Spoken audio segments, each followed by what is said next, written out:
NEARI is a special ed out-of-district school that's located in Holyoke, Massachusetts. We have an elementary, a middle, a high school, and a transitional program that helps coach kids to the world of work or to post-secondary education. This is not a one-size-fits-all school by any means. Primarily we work with students who have emotional and behavioral needs, students with psychiatric issues, a lot of students who have had trauma, students on the autism spectrum. What we're doing at NEARI is extremely unusual. We're called a research institute, and we've been trying to figure out what works with very complex kids. Make up a story about those tiles that will use those fractions.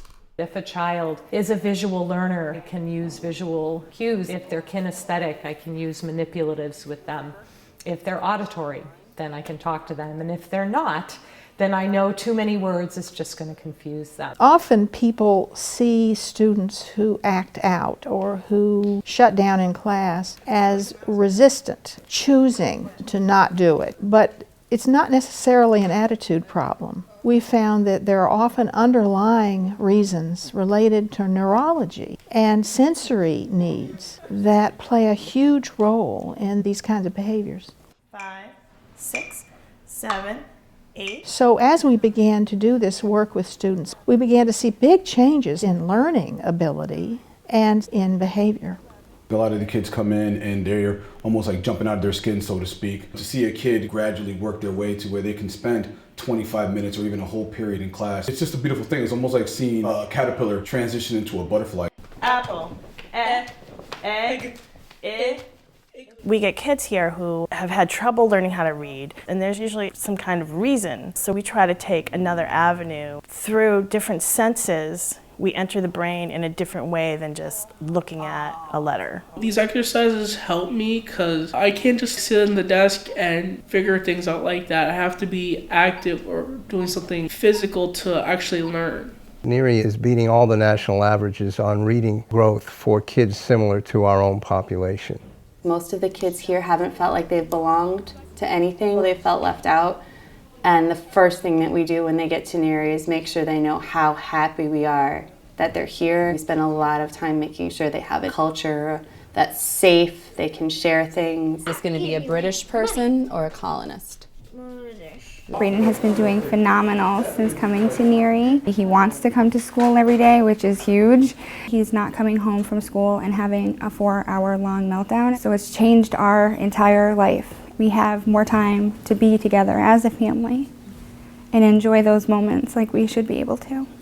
If you don't have a group of people to figure out these really complicated children, they're going to be miserable and will miss out on all the great stuff they have to offer.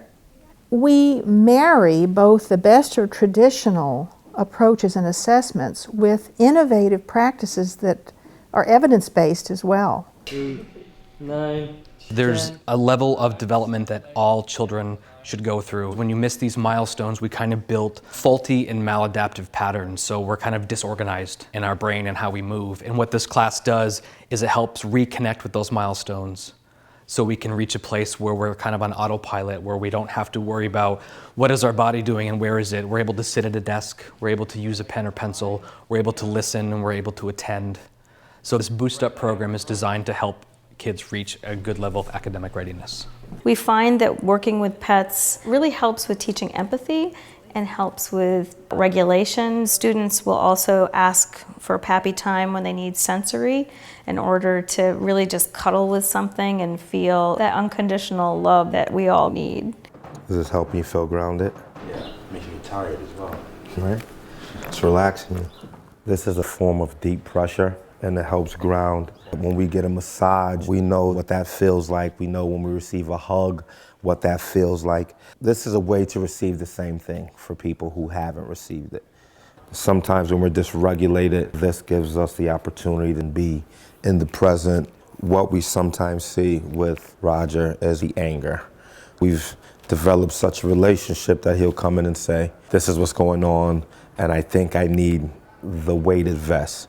He's able to verbalize his feelings better. We currently have a 3-to-1 ratio, teacher to student. We really value a relationship building model as opposed to a model where students may receive punitive action. We meet twice a day with our full staff, teachers, caseworkers, therapists, behavior counselors that we call interventionists, and our brain-based team. That everyone who's involved knows what's going on at home, what's happening in their lives. And the staff are very good detectives when it comes to assessing students and then implementing brain-based intervention. And the really exciting thing is that the brain has plasticity. It can grow throughout one's lifetime. If we do the right exercises, the right interventions, then kids can really grow in ways that no one ever thought they could. And we're experiencing success in learning and self-regulation that none of these kids have experienced before they came to NEARI. What NEARI means to me is the feeling of home. NEARI helps me a lot. NEARI is different from other schools because I changed a lot, and I used to be a bad kid, and then now I'm good. You get a sense of family here. It's such a sense of community, and it's so close-knit. We celebrate together, we cry together, we just experience life together. Not many schools can say that they do that.